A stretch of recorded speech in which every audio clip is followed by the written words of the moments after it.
Hello friends, exam hall के YouTube channel में आप सभी का स्वागत है। फ्रेंड, जितने विद्यार्थी क्लास 10th में हैं और 2024 में साइंस की तैयारी कर रहे हैं, यानी जिनका कल पेपर है 29 तारीख को, ठीक है, उन सभी विद्यार्थियों के लिए ये वीडियो काफ़ी इंपॉर्टेंट है। इस वीडियो में हम लोग बताने वाले हैं, यानी बात करेंगे विज्ञान की जो एमसीक्यू क्वेश्चन है और उसके जो न्यूमेरिकल वाले क्वेश्चंस होते हैं उसके बारे में हम लोग यहाँ पर डिटेल में एकदम पढ़ने वाले हैं। तो चलिए इस वीडियो को बिना देर करते हुए वीडियो को स्टार्ट करते हैं, ठीक है।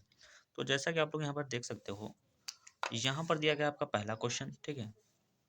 तो यहाँ पर हम लोग बात करने वाले हैं, पहले की बात करेंगे 20 एमसीक्यू क्वेश्चन, उसके बाद जो है न्यूमेरिकल वाले क्वेश्चन पे बात करेंगे। तो यहाँ पर लिखा है Fe2O3 यानी आयरन ऑक्साइड बोल सकते हैं, उसका रिएक्शन कराया जा रहा है Al यानी एल्यूमिनियम से। तो यहाँ पर हो रहा है Al2O3 और आयरन को हम अलग से निकाल दिया जा रहा है, ठीक है। तो यहाँ पर हो रहा है, कह रहा है कि दी गई अभिक्रिया किस प्रकार की है, मतलब ये क्वेश्चन आपसे पूछ रहा है। ऑप्शन नंबर पहले में दिया गया है क्या संयोजन अभिक्रिया, दूसरे में दिया गया है यहाँ पर द्विविस्थापन अभिक्रिया और तीसरे में दिया गया है वियोजन अभिक्रिया, ठीक है। चौथे में दिया गया क्या विस्थापन अभिक्रिया दिया गया है। तो देखिए यहाँ पर अगर आप ध्यान से देखेंगे तो यहाँ सबसे पहले ऑक्साइड के साथ यहाँ पर आयरन जुड़ा हुआ था। जैसे एल्यूमिनियम के साथ ये रिएक्शन किया तो एल्यूमिनियम जो है आयरन को हटा दिया, तो यहाँ पर खुद विराजमान हो गया। यानी यहाँ पर क्या हो गया, यहाँ पर कौन सी विस्थापन अभिक्रिया यहाँ पर हुआ है, क्योंकि विस्थापित यानी हटा देना, तो वही चीज हुआ है। तो समझते हैं क्वेश्चन नंबर दूसरे को। क्वेश्चन नंबर दूसरे में क्या बोल रहा है, कह रहा है कि निम्न में प्रबल क्षार कौन सा है। ऑप्शन नंबर ए में दिया गया सी ए ब्रैकेट में ओ एच का होल ट्वाइस यानी calcium hydroxide. Option number second में दिया गया है कि ओ एच यानी पोटेशियम हाइड्रोक्साइड जिसे बोलते हैं हम लोग। और तीसरे ऑप्शन में दिया गया है क्या, ये मैग्नीशियम हाइड्रोक्साइड, और चौथे में दिया गया अमोनियम हाइड्रोक्साइड दिया गया है। तो यहाँ पर कह रहा है निम्न में से प्रबल क्षार है। तो आप सभी को पता होगा कि पोटेशियम हाइड्रोक्साइड एक प्रकार का क्या है, प्रबल क्षार है। तो ऑप्शन नंबर इसका जो है दो वाला, दूसरा वाला करेक्ट ऑप्शन हो जाएगा। तो चलिए समझते हैं क्वेश्चन नंबर यहाँ पर तीसरे को। यहाँ पर आप लोग देख सकते हो क्वेश्चन नंबर तीसरे की अगर बात करें तो यहाँ पर कह रहा है कोई विलयन लाल लिटमस को नीला कर देता है, इसका पीएच संभवतः क्या होगा, ठीक है। ऑप्शन नंबर ए में दिया गया अम्लीय या फिर क्षारीय या फिर उदासीन, और चौथे में दिया गया इनमें से कोई नहीं। तो देखिए क्या होता है, कोई विलेन जब लाल लिटमस पेपर को क्या करता है, नीला कर देता है, तो वो कैसा होगा, वो एक प्रकार का क्षारीय होगा, ठीक है। कैसा होगा, क्षारीय होगा, वो प्रकृति उसका कैसा होगा, तो क्षारीय प्रकृति का होगा। तो ऑप्शन नंबर इसका जो बी है वो करेक्ट ऑप्शन हो जाएगा। तो चलिए समझते हैं क्वेश्चन नंबर यहाँ पर चौथे को। यहाँ पर आप लोग देख सकते हो ये दिया गया क्वेश्चन नंबर चौथा आपका। क्वेश्चन नंबर चौथे में क्या बोल रहा है, कह रहा है पेयजल को जीवाणु रहित करने के लिए प्रयोग किया जाता है, यानी कि क्या चीज़ प्रयोग किया जाता है। तो ऑप्शन नंबर ए में दिया गया calcium oxychloride, option number B में दिया गया यहाँ पर, ठीक है, कैल्शियम क्लोराइड, ठीक है। सी में यानी तीसरे में दिया गया है हाइड्रोजन सोडियम क्लोराइड यहाँ पर दिया गया है, और सी तीसरे में दिया गया है, यानी चौथे में दिया गया है। ये पहला ऑप्शन, दूसरा, ये तीसरा, ये चौथा। चौथे में ये दिया है कैल्शियम कार्बोनेट दिया गया है। तो पेयजल को जीवाणु रहित करने के लिए हम लोग कैल्शियम ऑक्सीक्लोराइड यानी ऑप्शन नंबर ए वाले का जो है प्रयोग यहाँ पर करने वाले। इसको हम लोग ब्लीचिंग पाउडर के भी नाम से जानते हैं। आई होप आप सबको ये भी पता होगा, ठीक है। तो चलिए समझते हैं क्वेश्चन नंबर यहाँ पर 5 को, यानी 5वें को। यहाँ पर आप लोग देख सकते हो ये दिया गया है आपका क्वेश्चन नंबर 5, और क्वेश्चन नंबर 5 में क्या कह रहा है, कह रहा है कि शुद्ध जल का जो पीएच वैल्यू है वो कितना होता है। ऑप्शन नंबर ए में दिया गया 0, दूसरे में दिया गया 7, तीसरे में दिया गया 1, चौथे में दिया गया है 14। तो आप सभी को पता होगा ये क्वेश्चन थोड़ा सा महत्वपूर्ण क्वेश्चन है, तो आप स्टार इस पे लगा सकते हो, ठीक है। और यहाँ पर कह रहा है शुद्ध जल का पीएच वैल्यू क्या होता है, तो 7 होता है शुद्ध जल का पीएच वैल्यू। तो ऑप्शन नंबर इसका जो बी वाला है वो करेक्ट ऑप्शन हो जाएगा। तो चलिए समझते हैं यहाँ पर क्वेश्चन नंबर 6 यानी छठवें को। यहाँ पर आप लोग देख सकते हैं ये क्वेश्चन काफ़ी ज़्यादा मोस्ट इंपॉर्टेंट है, यानी यहाँ इसके लिए हम क्या बोल सकते हैं, वेरी इंपॉर्टेंट है, ठीक है। वेरी इंपॉर्टेंट क्वेश्चन है। तो ऑप्शन नंबर यहाँ पर कह रहा है मतलब क्वेश्चन में क्या बोल रहा है, कह रहा है ब्यूटेनॉन में क्रियात्मक समूह है। ये क्वेश्चन क्रियात्मक समूह से पूछा गया है, जो कि बहुत ज़्यादा इंपॉर्टेंट है भाई, ठीक है। ये क्रियात्मक समूह जी, ये वाला क्रियात्मक समूह है, ये बहुत बार आपके एग्जाम में भी आया है और अच्छा भी क्वेश्चन है, मतलब ऐसे क्वेश्चन आपको देखने को मिलते हैं। तो ऑप्शन नंबर ए में दिया गया यहाँ पर CHO। ऑप्शन नंबर यहाँ पर सेकंड में बात करें तो यहाँ पर दिया गया C डबल बॉन्ड O दिया गया, यहाँ पर OS दिया गया, और यहाँ C डबल OS दिया गया है, ठीक है। तो यहाँ पर आपको क्या करना है, क्रियात्मक समूह को यहाँ पर आपको ढूंढना है। तो देखिए ब्यूटेनॉन में जो क्रियात्मक समूह है वो क्या है, ये ऑप्शन नंबर दूसरा वाला हो जाएगा COO यानी C डबल बॉन्ड O, ठीक है। तो इस तरीके से हो जाएगा। ये भी इसका जो है ये है, मतलब ये हाइड्रोजन यहाँ पर दो यहाँ जुड़े हैं तो यहाँ पर चार हो जाएंगे, तो इस तरीके से हो जाएगा यहाँ पर। तो चलिए क्वेश्चन नंबर यहाँ पर 7वें की अगर बात करें तो यहाँ पर भी आपसे जो है क्रियात्मक समूह ही पूछा है, और ये वाला भी क्रियात्मक समूह काफ़ी बार आपसे पूछा गया है आपके बोर्ड एग्जाम में। तो इसको, इन दोनों क्वेश्चन को आप लोग एकदम बढ़िया से याद कर लीजिएगा, तैयार कर लीजिएगा इस सभी को, ठीक है। तो यहाँ पर कह रहा है पेंटेन प्रोपेनल, ठीक है, क्या बोला है, प्रोपेनल में क्रियात्मक समूह, इसमें भी क्रियात्मक समूह है। तो ऑप्शन नंबर में पहले में दिया गया CHO, यहाँ पर भी सेम ऑप्शन सब कुछ वही दिया गया है। मान लीजिए यहाँ पर दिया गया OH, यहाँ पर क्या दिया है OCH3। तो इस प्रकार का ये जो है आपका ऑप्शंस दिया गया है। तो इसमें जो है ये प्रोपेनल में जो है कौन सा क्रियात्मक समूह है, तो ऑप्शन नंबर पहला वाला समूह है, मतलब कि इसमें जो है क्रियात्मक समूह लगा CHO, ठीक है। तो ऑप्शन नंबर इसका फर्स्ट वाला ही इसका करेक्ट ऑप्शन हो जाएगा। तो आई होप आप सभी को इतना तो समझ में आ गया होगा। तो चलिए समझते हैं क्वेश्चन नंबर यहाँ पर 8 को। तो यहाँ पर आप लोग देख सकते हो ये दिया गया है क्वेश्चन नंबर 8वां। क्वेश्चन नंबर 8वां जो है बायोलॉजी से इधर के क्वेश्चन है। क्वेश्चन नंबर 8वां में क्या बोल रहा है, कह रहा है मेरु रज्जु से निकलने वाली मेरु तंत्रिकाओं की संख्या जो होती है वो कितनी होती है। ऑप्शन नंबर ए में दिया गया 15 जोड़े, सेकंड में दिया गया यहाँ पर 31 जोड़े, ठीक है, तीसरे में दिया गया यहाँ पर 21 जोड़े, और इसमें दिया गया है अनिश्चित दिया गया। तो आप सभी को पता होना चाहिए कि जो मेरु रज्जु से निकलने वाली मेरु तंत्रिकाओं की जो संख्या होती है वो होती 31 होती है, ठीक है, यानी 31 जोड़े होते हैं। तो ऑप्शन नंबर बी वाला जो है करेक्ट ऑप्शन हो जाएगा, दूसरा वाला, ठीक है। तो चलिए यहाँ पर देखते हैं क्वेश्चन नंबर यहाँ पर 9 को। क्वेश्चन नंबर 9 में क्या दिया गया है, मनुष्य के मस्तिष्क का कौन सा भाग सर्वाधिक विकसित होता है। ऑप्शन नंबर ए में यानी दूसरे पहले में दिया गया है सेरिब्रम, दूसरे में दिया गया है सेरिबेलम, तीसरे में दिया गया है डायनोपी डाय, ठीक है, यहाँ पर डायन फी सिफिलॉन, ये कुछ इस प्रकार से दिया गया है यहाँ पर। और ऑप्शन नंबर यहाँ पर चौथे की अगर बात करें तो कह रहा है कि इनमें से कोई नहीं। ये आपका 4 ऑप्शन दिए गए हैं। तो इसमें हमको बताना है कि मनुष्य के मस्तिष्क का कौन सा भाग सबसे अधिक विकसित होता है। तो आप सभी को पता होगा सेरिब्रम, बहुत रटा है, रटा हुआ क्वेश्चन ये पूछ लिया है यहाँ पर। तो यहाँ पर बात करते हैं हम लोग क्वेश्चन नंबर 10वें की। क्वेश्चन नंबर 10वें में क्या बोल रहा है, कह रहा है मास्टर ग्रंथि है। ऑप्शन नंबर ए में दिया गया है थायराइड, ऑप्शन नंबर यहाँ पर दूसरे में दिया गया है यानी सेकंड में एड्रीनल, तीसरे में दिया गया है पीनियल, काय दिया गया है, और चौथे में दिया गया है ये पीयूष। ये कुछ भी नहीं है तो इसको आप लोग कुछ मत समझिएगा। तो ये पीयूष दिया गया है। तो मास्टर ग्रंथि क्या होता है, इसको हम लोग क्या बोलते हैं, पीयूष को क्या बोलते हैं, मास्टर ग्रंथि बोला जाता है। तो ऑप्शन नंबर इसका जो चौथा वाला है वो करेक्ट ऑप्शन हो जाएगा। तो चलिए बात करते हैं हम लोग क्वेश्चन नंबर यहाँ पर 11 की। क्वेश्चन नंबर 11 में क्या कर रहा है, ये भी क्वेश्चन काफी बार पूछा गया है। कह रहा है कि एक पुष्प के स्त्रीकेसर के मध्य भाग को क्या बोलते हैं या फिर बोला जाता है, क्या बोला जाता है। ऑप्शन नंबर फर्स्ट यानी पहले की बात करें तो वर्तिकाग्र है, सेकंड में दिया गया है वर्तिका, और तीसरे में दिया गया है अंडाशय, चौथा में दिया गया है अंड या फिर बीजांड। ये इस तरीके का आपका 4 ऑप्शन दिया गया है। तो यहाँ पर आपसे पूछ रहा है एक पुष्प के स्त्रीकेसर के मध्य भाग को क्या बोलते हैं, तो वर्तिका बोलते हैं। आप सभी को ये बात पता होनी चाहिए, और ये बायोलॉजी का महत्वपूर्ण क्वेश्चन आप ये मान सकते हो, ठीक है। तो चलिए बात करते हैं क्वेश्चन नंबर यहाँ पर 12 की। यहाँ पर देख सकते हो क्वेश्चन नंबर 12 में, क्वेश्चन नंबर 12 में कह रहा है, क्या बोल रहा है, कह रहा है पराग कोश में होते हैं बाह्य दल होता है, अंडाशय होता है, अंडप होता है, या फिर पराग कोण होता है। तो प से होता है परागकोश। अब इसमें याद करने का ट्रिक समझ लो, प से होता है पराग कोण। तो ऑप्शन नंबर पराग कण हो जाएगा ना, तो ऑप्शन नंबर डी सही हो जाएगा, मतलब चौथा वाला, ठीक है। तो चलिए समझते हैं क्वेश्चन नंबर यहाँ पर 13 को। क्वेश्चन नंबर 13 ये थोड़ा सा क्वेश्चन यानी कि सवाल टाइप का है। कह रहा है एक अवतल दर्पण की वक्रता त्रिज्या 20 सेंटीमीटर है, इसकी फोकस दूरी क्या होगी, ये आपसे पूछ रहा है, ठीक है। तो चलिए इसको हम लोग बेहतर तरीके से लगा लेते हैं। तो चलिए यहाँ पर देखिए सबसे पहले क्या बोल रहा है कि यहाँ पर हमको दिया है वक्रता त्रिज्या का मान। अब वक्रता त्रिज्या का जो मान होता है वो कितना, वक्रता त्रिज्या को हम आर से दर्शाते हैं, और आर का मान आपको दे दिया गया यहाँ पर 20 सेंटीमीटर। यहाँ पर अवतल दर्पण भी बोला है तो मान को माइनस में लिखना होगा, यानी 20 सेंटीमीटर। कह रहा है इसकी फोकस दूरी यानी एफ का मान ज्ञात कीजिए। तो एफ का मान हमें पता नहीं, तो फार्मूला आपका हो जाएगा यहाँ पर एफ बराबर, ठीक है, आर, और बटे में हो जाएगा 2 हो जाएगा। तो एफ बराबर आर का मान हमें दिया गया है माइनस में यहाँ पर 20 दिया गया है, बट्टे में हो जाएगा 2, 2 से भाग दीजिएगा तो -10 बार में ये कट जाएगा। तो जिस ऑप्शन में होगा -10 सेंटीमीटर वही ऑप्शन इसका करेक्ट ऑप्शन हो जाएगा। तो 10 दिया गया है माइनस में ऑप्शन नंबर दूसरे में, तो ऑप्शन नंबर दूसरा इसका करेक्ट आंसर हो जाएगा।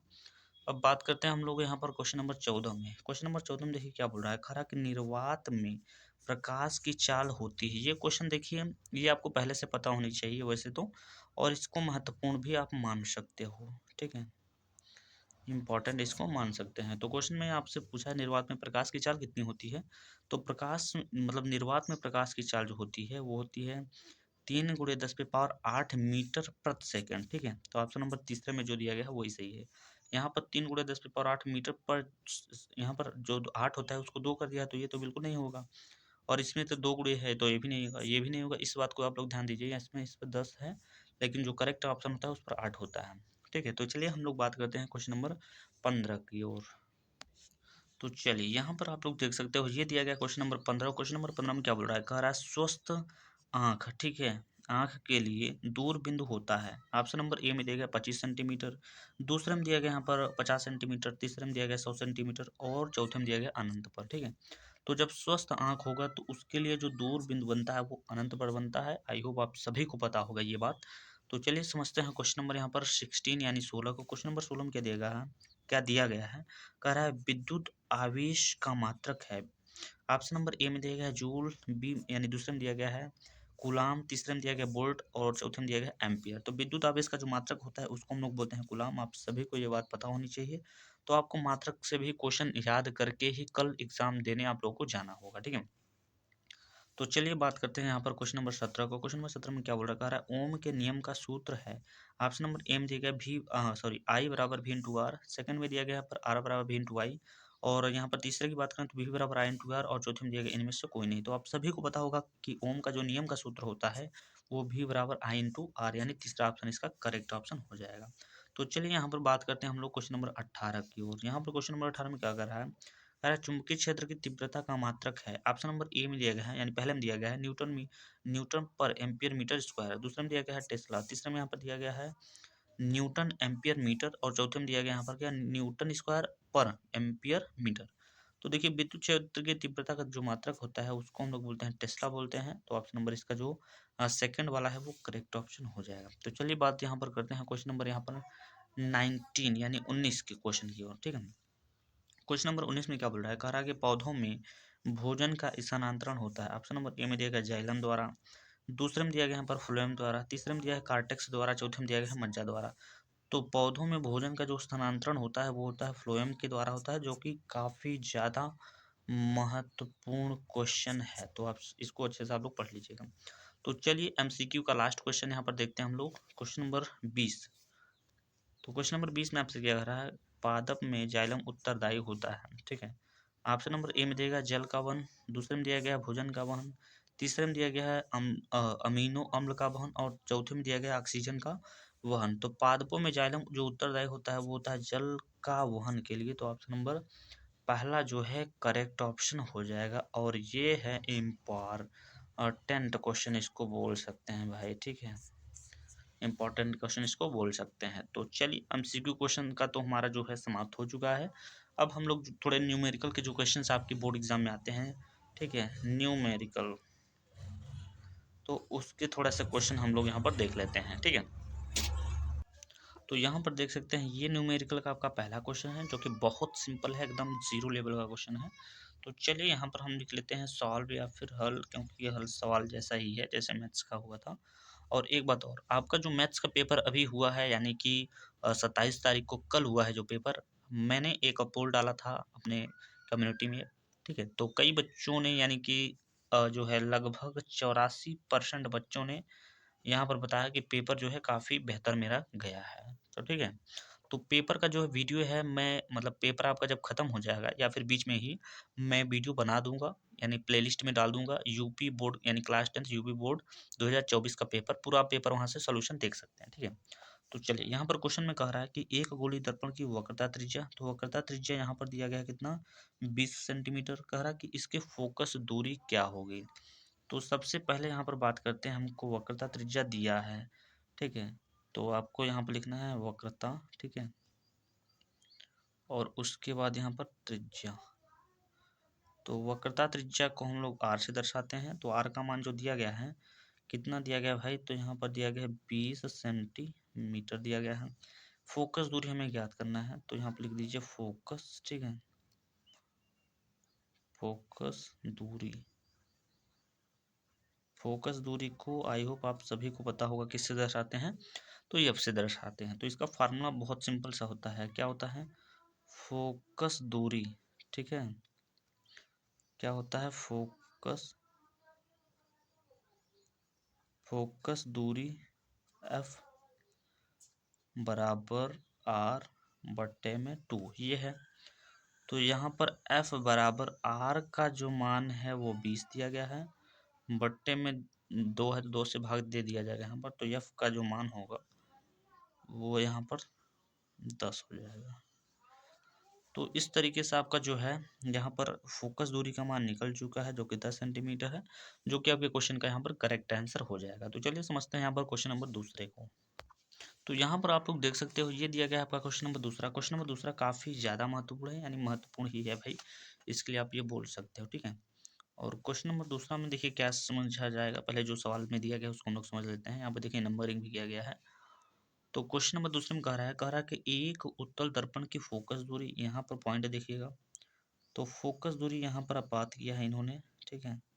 फोकस दूरी का मान हमें 10 दे दिया गया है। आगे कह रहा है कि एक वस्तु इसकी मुख्य अक्ष पर ध्रुव से 20 सेंटीमीटर दूरी पर रखी गई है, ठीक है।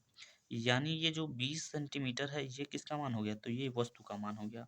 कह रहा है वस्तु के प्रतिबिंब की स्थिति ज्ञात कीजिए, यानी वस्तु के प्रतिबिंब का मतलब परछाई का मान, यानी भी का मान आपसे पूछ रहा है, ठीक है। तो चलिए सबसे पहले यहाँ पर हम लोग लिखते हैं सॉल्व, और उसके बाद जो दिया गया है उसको हम लोग लिख लेते हैं। यानी कि फोकस दूरी का मान हमें सबसे पहले दिया गया है, तो यहाँ पर लिखेंगे फोकस दूरी, ठीक है। फोकस दूरी को F से दर्शाते हैं, तो F का मान हमें दिया गया यहाँ पर 10 और सेंटीमीटर लिख लेते हैं। उसके बाद यहाँ पर U का मान दिया है, यानी वस्तु की दूरी हमें दिया गया है, ठीक है। वस्तु वस्तु की दूरी, तो वस्तु की दूरी को हम लोग U से दर्शाते हैं। U का मान हमेशा माइनस में लिया जाता है, तो इसको माइनस में लेते हैं। तो यहाँ पर माइनस में यहाँ पर 20 सेंटीमीटर हो जाएगा कुछ इस तरीके से। क्वेश्चन में कह रहा है वस्तु के प्रतिबिंब मतलब प्रतिबिंब ज्ञात करना है, ठीक है। तो ठीक है, तो यहाँ पर हम लोग लिखने वाले हैं प्रतिबिंब। प्रतिबिंब को भी से दर्शाते हैं, तो भी बराबर यहाँ पर क्वेश्चन मार्क हो जाएगा। तो यहाँ पर उत्तल दर्पण बोला है, यानी दर्पण के सूत्र से यहाँ पर लिख दीजिएगा क्या,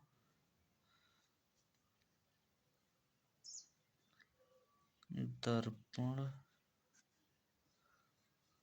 के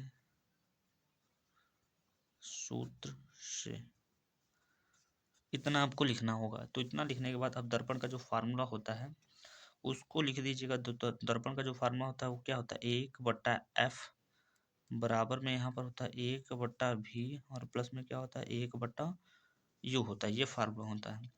तो 1/F का जो मान है वो आपको दिया गया है 10, तो यहाँ पर 10 रखिएगा, प्लस बराबर यहाँ पर 1/V का तो मान नहीं दिया है, प्लस यहाँ पर हो जाएगा, और बटे में U का जो मान है वो माइनस में 20 है, तो यहाँ पर लिख दिया जाएगा माइनस में यहाँ पर 20। इसको कोष्टक भी बना लीजिए कुछ इस तरीके से। तो अब क्या होगा, अब यहाँ पर आपको लिखना होगा 1/10 इज इक्वल टू 1/1 यानी बाई में बोल सकते हैं।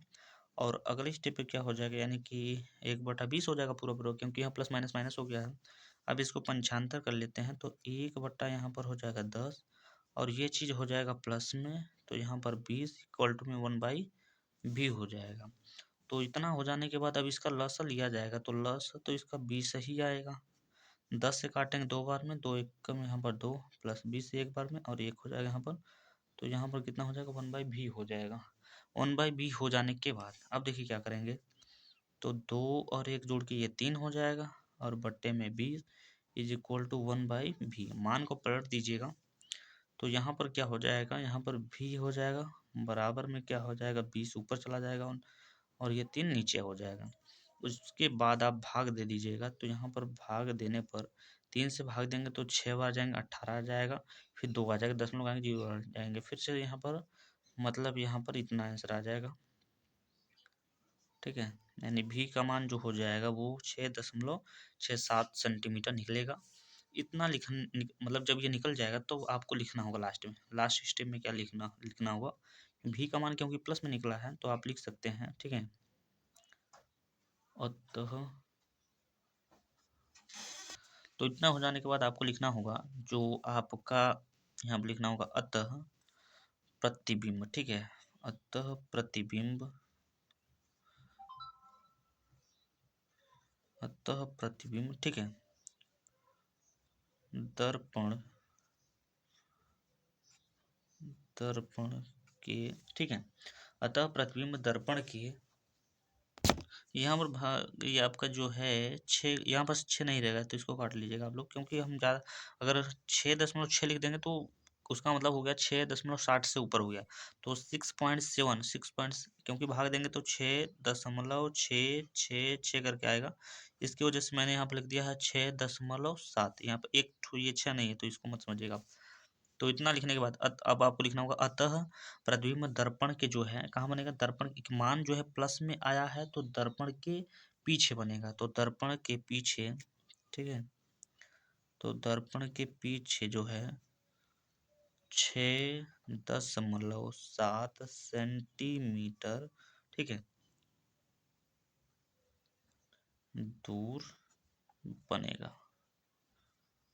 तो इस तरीके से आपको जो है लिख देना होगा बेहतर तरीके से, ताकि आपका एग्जामिनर जो है बेहतर आपको नंबर यहाँ पर पूरा पूरा दे सके। तो चलिए अब इसी तरीके का एक क्वेश्चन हम और हल करने वाले हैं। ये थोड़ा छोटा क्वेश्चन था, वो थोड़ा सा इससे थोड़ा सा बड़ा होगा, क्योंकि आपके बोर्ड एग्जाम में उस टाइप का कुछ ज़्यादा ही क्वेश्चन देखने को मिलता है। तो चलिए उसको भी हम लोग समझ लेते हैं।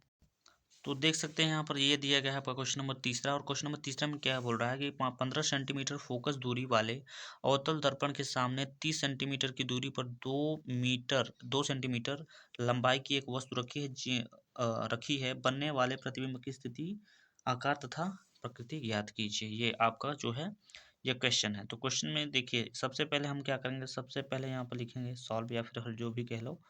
तो इतना लिखने के बाद अब जो दिया गया है सबसे पहले कह रहा 15 सेंटीमीटर फोकस दूरी, फोकस दूरी यानी एफ का मान, तो यहाँ पर लिख लीजिएगा फोकस दूरी, ठीक है। क्या लिखेंगे, फोकस यानी फोकस का मान हमको दिया गया है, ये फोकस यानी एफ का मान जो दिया गया है वो 15 दिया गया है।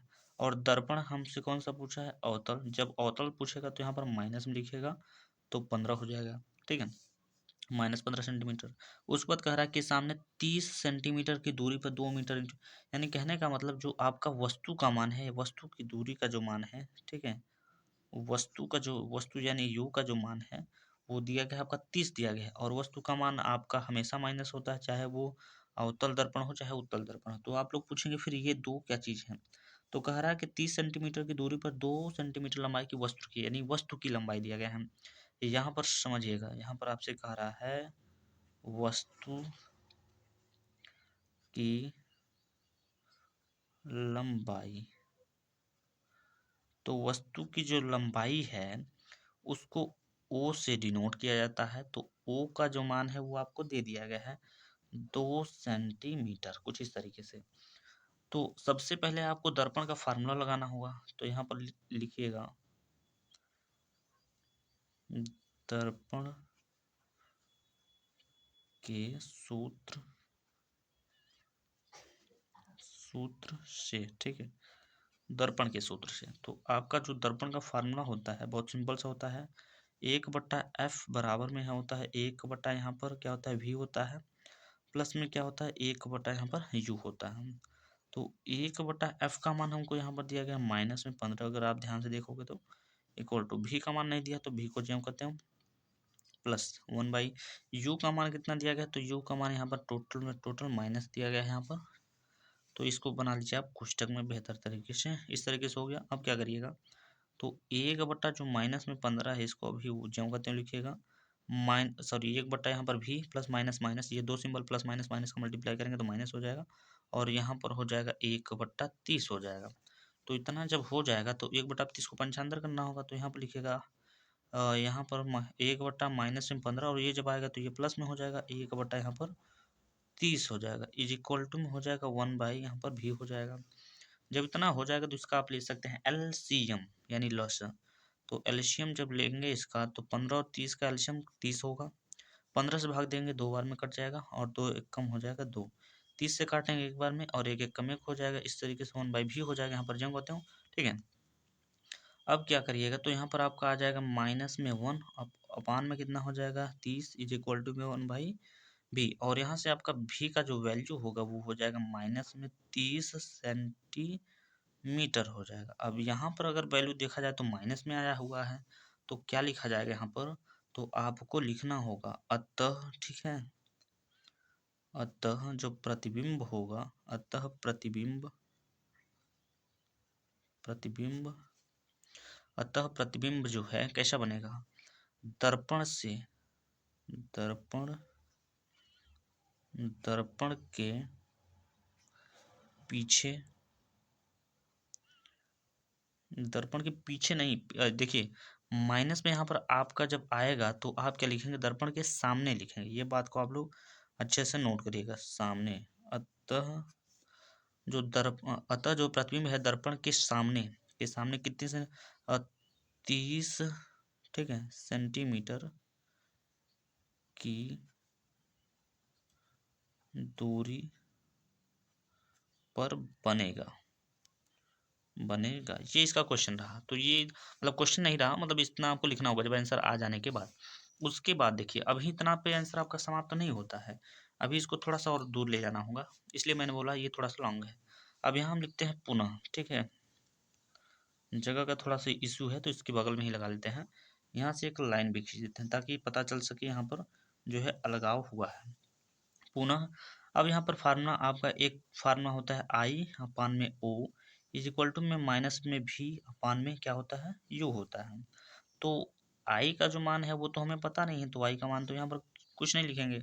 ओ का मान पता है हमको 2, सवाल में अगर देखा जाए तो। माइनस भी का मान हमने अभी निकाला है कितना, माइनस में 30, और यू का मान कितना था सवाल में, माइनस में 30 था। तो ये ब्रैकेट में इसको बंद कर दीजिए, और ये 30 से 30 यहाँ पर कैंसिल भी हो जाएगा। तो यहाँ पर आई और बटे में क्या हो जाएगा, तो 2 हो जाएगा, इक्वल टू माइनस में 1 हो जाएगा। तो इस तरीके से जो आई का मान होगा वो हो जाएगा माइनस में यहाँ पर 2 हो जाएगा, सेंटीमीटर भी लिख सकते हैं मात्रक के रूप में। तो इतना लिखने के बाद अब इसमें देखिए अब क्या लिखना होगा, अब यहाँ पर देखिए क्योंकि बोला था प्रकृति साइज तथा आकार भी ज्ञात करिए, इतना सब कुछ बोला था। तो इतना लिखने के बाद अब आपको लिखना होगा, ठीक है, चूंकि प्रतिबिंब इतना आपको लिखना होगा, क्या लिखना होगा, तो लिखना होगा प्रतिबिंब की लंबाई, ठीक है, प्रतिबिंब की लंबाई, प्रतिबिंब की जो लंबाई होगी वो कितना होगा, 2 सेंटीमीटर होगा, ठीक है, होगी, ऐसा आप लिख दीजिएगा। तो इतना हो जाने के बाद, इतना जब आपका हो जाए यानी प्रतिबिंब की लंबाई 2 सेंटीमीटर होगी, इतना लिखने के बाद अब आपको क्या लिखना होगा, लिखना होगा तथा, ठीक है, क्या लिखना होगा भाई, यहाँ पर लिख सकते हैं आप तथा, तथा कैसा होगा, तो वास्तविक व उल्टा होगा, ठीक है, वास्तविक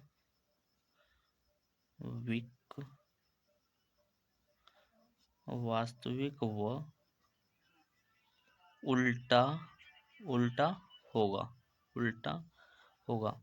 इतना आप लिखेंगे तब जाके आपका जो क्वेश्चन होगा वो पूरा मान लिया जाएगा। आप लोग यहाँ पर अच्छे से आंसर यहाँ पर बोल सकते हो। तो क्वेश्चन काफ़ी बेहतर था। तो इतना आपका हो गया, तो आपका पूरा क्वेश्चन जो है हल हो चुका है। तो चलिए अब हम लोग बात करेंगे क्वेश्चन नंबर चौथे के बारे में। तो चलिए देख लेते हैं क्वेश्चन नंबर 4 में क्या दिया गया और क्वेश्चन नंबर चौथे को हम लोग किस तरीके से हल करने वाले हैं, ठीक है। तो यहाँ पर आप लोग देख सकते हो ये दिया गया है आपका क्वेश्चन नंबर चौथा यानी क्वेश्चन नंबर 4। क्वेश्चन नंबर 4 में क्या बोल रहा है, कह रहा है वायु में प्रकाश की चाल जो दिया गया है वो कितना दिया गया है, 3 × 10⁻8 मीटर पर सेकंड दिया गया है। उसके बाद आगे कह रहा है उस माध्यम में प्रकाश की चाल ज्ञात कीजिए जिसका वायु के सापेक्ष अपवर्तनांक जो है इतना यानी 1.5 दिया गया है। तो क्वेश्चन काफी बेहतर है, मजेदार क्वेश्चन है। तो चलिए इसको हम लोग सॉल्व करने की कोशिश यहाँ पर करते हैं। तो सबसे पहले यहाँ पर हम लोग लिखते हैं सॉल्व या फिर हल, जो भी आप कह लो, ठीक है। अब इसमें जो मान हमको दिया गया है तब सबसे पहले क्या बोल रहा है, कह रहा है वायु में प्रकाश की चाल। तो कहने का मतलब आपको वायु में प्रकाश की चाल मतलब मान दे दिया है। तो यहाँ पर आप लोग लिखो, ठीक है, क्या लिखोगे, लिखोगे वायु, ठीक है, वायु में वायु में प्रकाश वायु में प्रकाश की चाल, ठीक है, वायु में प्रकाश की चाल जो आपका जो दिया गया है वो दिया गया है 3 × 10 दिया गया है यहाँ पर 8 मीटर, ठीक है। और पर दिया गया है यहाँ पर सेकंड। ये आपका दिया गया है वायु में प्रकाश की चाल दे दिया गया है।